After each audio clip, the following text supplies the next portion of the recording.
Everyone, since assuming office, Governor Bassey Otu says that he has spearheaded a dynamic infrastructure transformation across Rivers State. In a sweeping effort covering all 18 local government areas, the administration says it has undertaken major road construction and rehabilitation of various projects. Now, tonight, the Commissioner for Information Cross Rivers State, Dr. Erasmus Ekbang, joins me as we assess Governor Otu's two-year scorecard. Good evening, Commissioner. Welcome to Politics Tonight. Yeah, good evening. Thank you so very much. So this administration has been quoted as saying it is rebuilding Cross River State. What does that mean? Thank you so very much. First of all, I want to express my heartfelt condolence to the people of Benue State over the killings that, had happened. That's very tragic, and as a state, Cross River State, we send our heartfelt condolence to the people of Benue State on that very ugly incident. Yeah, so back to the topic. Cross River State so far 2 years under the leadership of His Excellency Senator Prince Bassey Otu have done so very well. And honestly, it was just, he actually came at the time God needed someone as him to rule Cross River State. We first started with the economic summit, trying to see what we need as a state, knowing that the soils are very fertile, we have a very good landmass. At the same time, we needed investors to come back to Cross River State and invest. And then the government of the day actually did a soil test, soil mapping to check if the soils are okay to take every crop. We discovered that most crops plants we thought could thrive in the central and northern senatorial district can actually also do well in the south. So basically what I'm trying to say is that it was just a very holistic check of the state, as in how and where we're going to start from, where we came from and all that. So for agricultural, we have had a lot of very positive, revolutionary agricultural policies and programs. We are doing a lot of farm checks. We are doing a lot of getting a lot of farmlands cleared and prepared for farming. We are introducing new crops that had never been introduced in Cross River State for a very long time. We're talking about the wheat, the cocoa. We know how well cocoa has been in Cross River State. The coffee has never been there. We're introducing coffee. Dr. Erasmus, I will get to that part. The whole Cross River State. I will get to some of the things you've done. I will get to talk to you about some of the things you've done. But I want to stay on the word rebuilding, because the word rebuilding means that something has been destroyed, and so there's an effort to rebuild. Is that to say that this administration met nothing on ground when you took over? No, not at all. In every society, you have to actually rebuild. You have to actually consolidate on your past gains. The administration actually came to consolidate on, what the former administration had done, to carry on not bringing in new projects. And we're doing well on that. And of course, it's not as if every other administration has not done well. The Donald Duke administration had done well in its own part, tearing Cross River State, Calabar, introducing the carnival, bringing Calabar to limelight. And of course, the Lely Muka administration did so very well in its own take by opening up the local government infrastructures, as in the rural roads and all that, and some kind of building. And then, of course, the Ben Ayade administration came and tried to industrialize Cross River State. So in every administration, I think they've done well. But I think the best for me is here now where we are, because His Excellency Senator Prince Bassey Otu has actually come to consolidate and actually work on the gains on his previous administrations. We're almost reviving almost all the infrastructures and the big, like what we had promised to give to the people. We felt and thought tax people's monies should not be wasted. We are recovering our farms, our assets, we are recovering everything. We are rebuilding the whole state as I speak.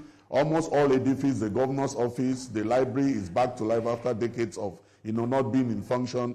A lot of lodges, ministries have been renovated. We have done up to 60 kilometers of roads. And of course, we are working on about 120 kilometers ongoing as I speak. We have repaired and fixed a lot of drainages, a lot of areas where we had a lot of environmental issue where we have done desertification, and then of course for solar lights we have done a lot of solar light, repair a lot of transformers, upgraded them in areas where they have never been lights for years and all that. The areas of Odukpani, some local government in Bekwara, and of course in Akpabuyo. So we just came for a total rebate. Even if you live in your house, at some point you definitely have to renovate your house. That's what we're doing today. If you go to the governor's office today, it's built, it's totally renovated. It's like a brand new edifice. The library, the same thing. Even the Chronicle that has been dead for ages, it's almost wearing a new look as I speak. A lot of other edifices in Cross River State. Go even to the central. We have done internal roads in Ikom and the same time Ubudu, roundabouts and all that. Total overhauling. Even the cargo airport where we met some point at about 60%. His Excellency had put some effort there. We are moving it close to 80%, getting new planes, to add up with the few we have and all that. So I think His Excellency, the administration of Central Principal Secretary has actually touched on every sector you would think about it. He has done well in almost every sector. So it's not as if... And we will look at some of those sectors in just a moment. Dr. Rasmus, just a minute. We will look at some of those sectors in just a moment. But for me, it's really about the people of Cross River State. And again, not just them. These are very difficult times for Nigerians, especially in terms of the economy. No matter what happens, what they want to see beyond infrastructure and all of that is food on their table. What is the governor doing in terms of palliative and also to ensure that the people of Cross River State are empowered? Okay, thank you so very much. So when you look at palliatives, they are not permanent. They are not permanent measures to solve issues of hunger and all that. We have built a lot of farm roads. We have done a lot of farm policies programs that would actually enhance most of our farmers. We have given out tractors to farmers to be able to enhance, given them a very subsidized rate for them to be able to enhance their farm produce. For Cross River State, we do well in agriculture. We have our farmers in the central that are into cocoa, plantation, plantain, and other things that are doing far better than the white-collar job. So what are we doing as a state? We're trying to, encourage them with some soft loans, grants, and all that, open up the farm roads, and of course, tear up many other, build farm cocoa estates and all that, and be able to actually hand it over to these persons. And for palliatives, we have done a lot of palliatives. You saw the Office of Her Excellency has done a lot. She has looked into homegrown feeding. As I speak to you, there's a medical outreach she's doing. We have done canoes to riverine areas. We have supplied through NGKs. We have done more than hundreds of canoes to individuals living in the riverine areas for them to be able to to enhance their fishing activities and all that. A lot of many other palliatives. We had His Excellency coming on board, looking at the pensioners and all that, had been able to release a 10 billion naira that was able to pay grants for the aged that still 214 pensions, gratuities were not paid, and that is opening, and many other things we're doing. So there are a lot of for us in Cross River State, you see what we do. Everybody's happy. The roads are still used by the very poor people. The lights are still used by poor people. Power is very important. Once you have power, it means that you can actually avoid buying fuel. You save for fuel. You'll be able to employ manpower and all that. So these are things even the commoners are seeing with themselves and are understanding that, yes, the government of the day is working and is thriving very well. Many other incentives. And he was speaking to the issue of IGRO just before I brought it in. We know the Cross River State lost a significant 76 oil wells to Akwa Ibom State in a controversy. What are you then doing again to improve your IGR and also diversify the economy of Cross River State? Thank you so very much. For the 76 oil wells, by the grace of God, I think that matter right now is on standstill because we are Cross River State and we're surrounded by the river. I don't think it's really possible for us to think that we don't have oil wells. So I think that matter for now is on standstill. While we're working on it by the grace of God, I believe by the grace of God, because that state is better than Jesus Christ, we're going to get our wells back. We are still looking at other aspect of trying to diversify through the agriculture. Our IGR, we came with so much transparency. The government of Senator President is very transparent. Our IGR has so improved. We're doing about a 20 billion thereabout. We met about the 20 billion for 2022. And then, of course, it took up to about 30.8 billion. And as I speak, at the end of 2024, we're doing 47.7 billion Naira IGR. What does this tell you? So much confidence has been, brought back to the people. The administration has given people hope. As I speak with you, taxpayers have increased. People actually willingly go and pay their tax. And of course, we do a lot of other. We get some of our IGR still from our forests. We have very thick forests. We have looked for laws that will cut down the anti-logging issues. At the same time, we've been able to recover some of our lost assets at very good gains, and at the same time, given some of them out at the very profitable, measures that would actually benefit the state. So I think for IGRL, we're doing very, very well. We have automated all our data and everything, and I mean, it's just coming in through one system. We don't have leakages anymore. So the government is it's really a government that, by the grace of God, we are looking at 2-3 years for Cross River State. It's going to be something else, because as I speak, we actually engage in the geophysical technical survey of the deep sea port, and we are almost, rounding that up. And of course, Cross River State was seen as that state, one of the only state in the South that Mr. President graciously approved for the SAP program, the Special Agro-Processing Program, where the Vice President represented Mr. President and then came to do the groundbreaking and all that.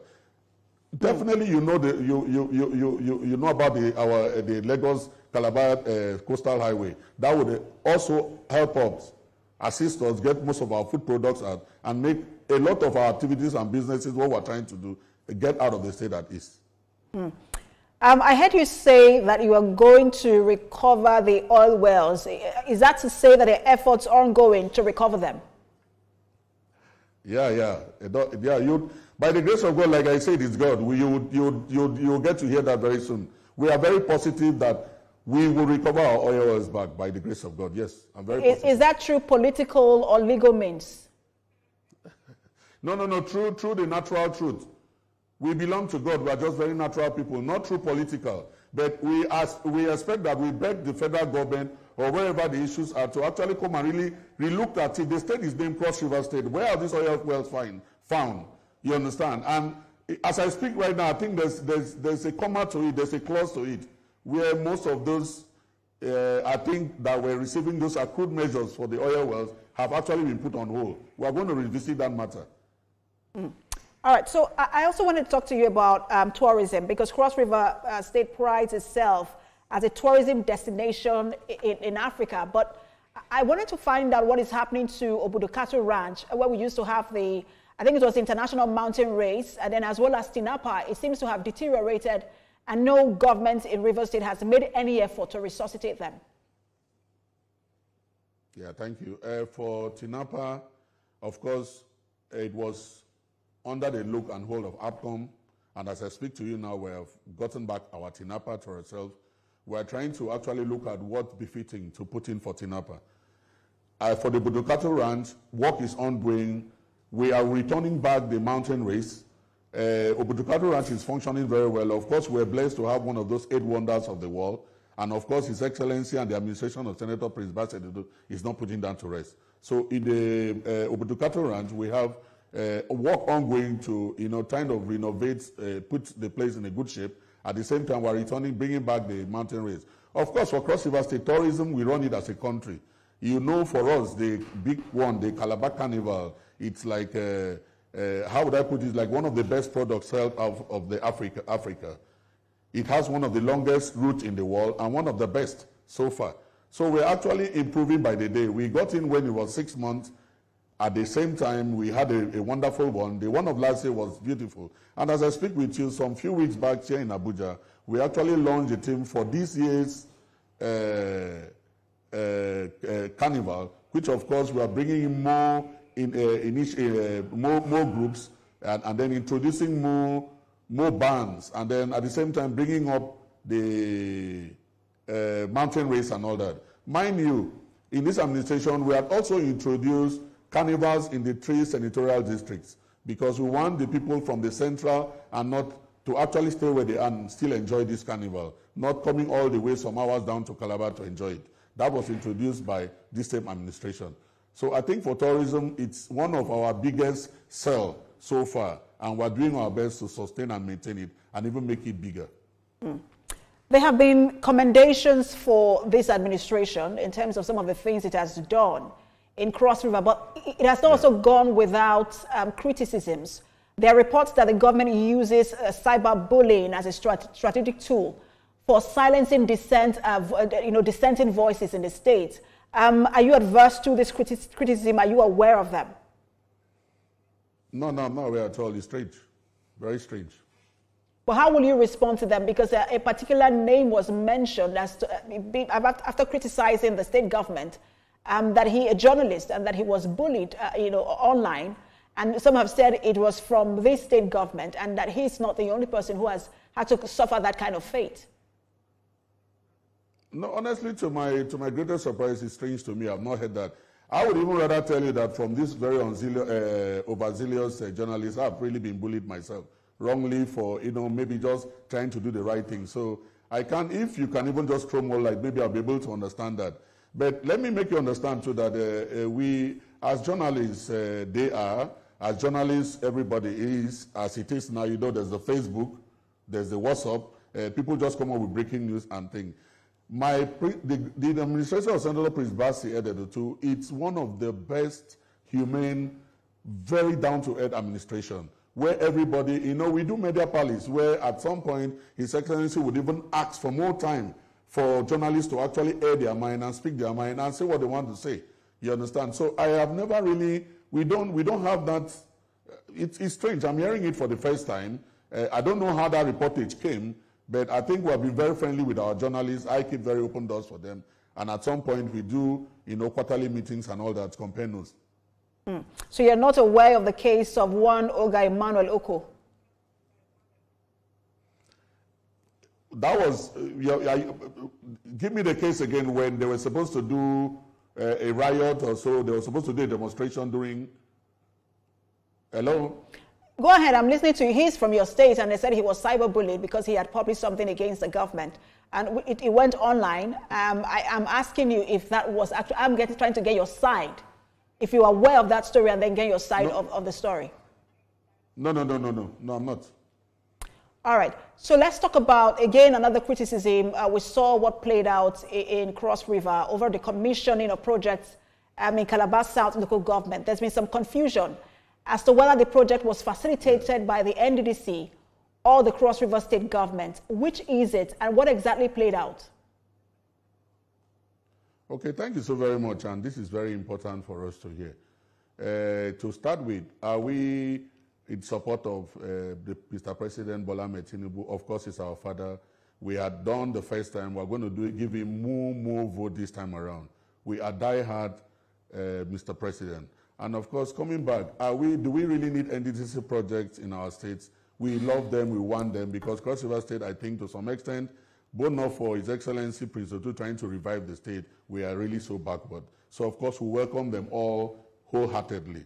But I think what played out that Friday, I think so, was just something of misunderstanding, because there were a lot of stories concerning the NDDC. A letter was written to the government for commissioning of the NDDC building, and then that was taken. But in the mix of it, I think they had actually advanced to.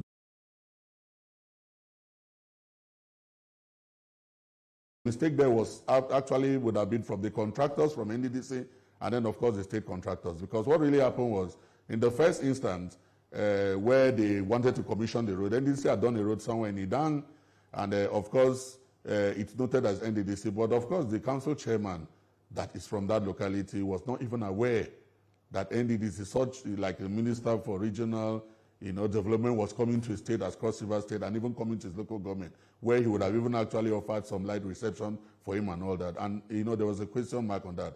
There was even another issue of, the youth coming out to revolt. The name of that street was actually renamed. Obviously, when names are renamed, I think it goes through either the local government or the state governor. It must be approved and all that.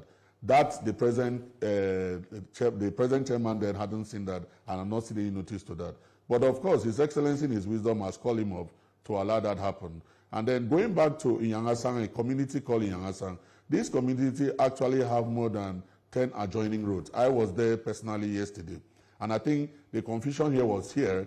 The government of Cross River State during the Senator Lieli Moke's administration has awarded a particular road, about a 3-kilometer, 2.8-kilometer road to a contractor, escort contractor then. And then at some point, they walked the road, the pavement, the drainage, everything was done. And then, of course, they did the stone base, waiting for the alpha thing and all that. Of course, not only that, they had done some, how they call it, some gulch, some kind of valleys, some drainages around, and then, finish work and all that. I went there myself yesterday. And, of course, it's not just that road. There are a lot of other adjoining roads. So what the state government did here, at some point, that road was now abandoned on stone base. But, of course, after some years, the stone base will start turning into some potholes and all that. So when the government of Senator Prince Bassey Otu come on board, a health center was actually commissioned in Yangasang, that same area. When His Excellency went there, he saw the nature of the road. A lot of people, even the secretary of their clan, cried to him and prayed and asked that that road should be done. Immediately, His Excellency, the Commissioner for Work, stepped into action, sorted the last contractor that was actually, had some issues with the road that stopped on stone base. And then, of course, awarded the road to a new contractor, whom I saw on ground that yesterday. So my confusion was this. Now, for that road, NDDC had come to alpha the road, but the road actually belongs to the state government. So what happened was that at the point of putting that road as one of their projects, the state government refused, through the Commission of Works, that it wasn't theirs, it's the state government's own. Just like building a house on someone's land. Of course, the law, it's going to be your own if it goes bad. But that's not the issue, though they didn't commission that.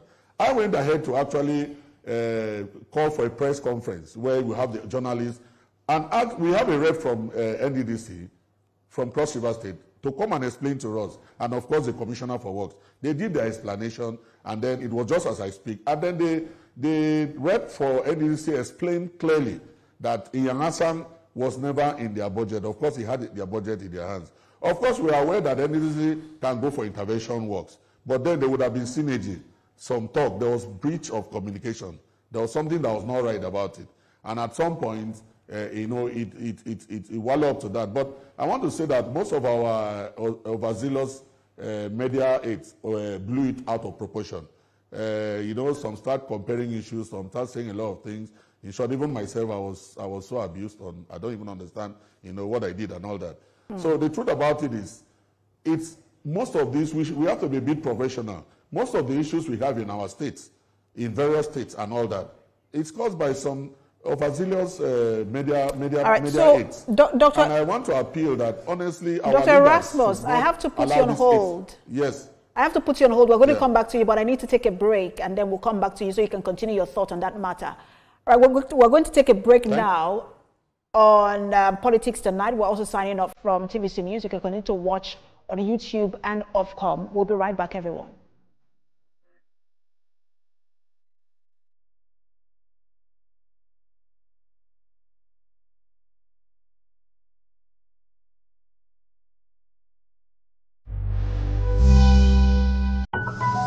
The TVC News at 7 and the TVC News at 10 are not like any other news broadcast. It's the big news hour, the hour for the big breaking stories. We've got some of the best reporters on the field, taking you through as it happens. It's fast-paced, hard-hitting, with investigations that matter. bringing in news that affect your life.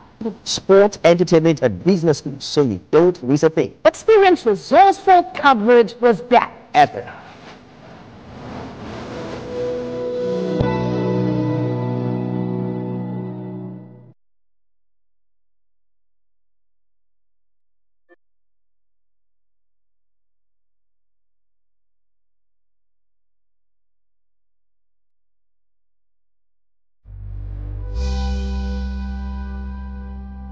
All right, thanks for staying with us, everyone. You're watching Politics Tonight. We've been speaking with the Commissioner for Information in Cross River, Dr. Erasmus Ekman. We've been speaking with him on several developmental strides, or all the developmental strides of the Governor Bassey Otu in Cross River State, assessing his 2 years in office. Thank you so much for staying with us, Dr. Erasmus. Thank you so very much. Right, so just before that break, you were speaking to the controversy around the projects commissioned by the NDDC in Cross River State. Please finish your thought on that.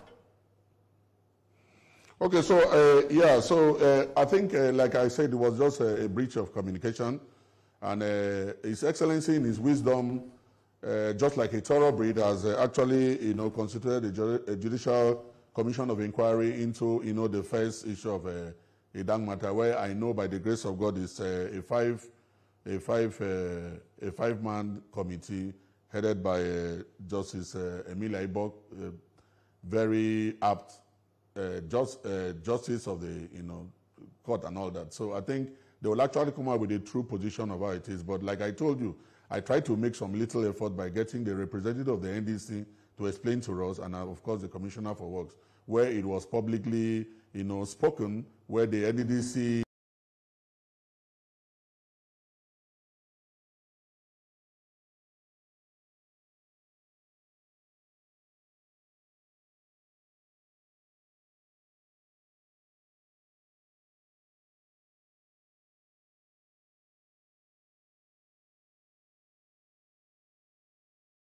leader, Senator Prince Bassey Otu, remains our leader, and of course he's giving us so much, fatherly love. And of course, almost every other person had queued behind him, and they're totally loyal to him as in helping him move the state forward. That's what I have a few minutes left, Dr. Erasmus, and I just wanted to ask you, you still have about 2 years to go in this tenure. That's if the governor decides to run again, but what's your roadmap for sustainable development in Cross River State for the next 2 years?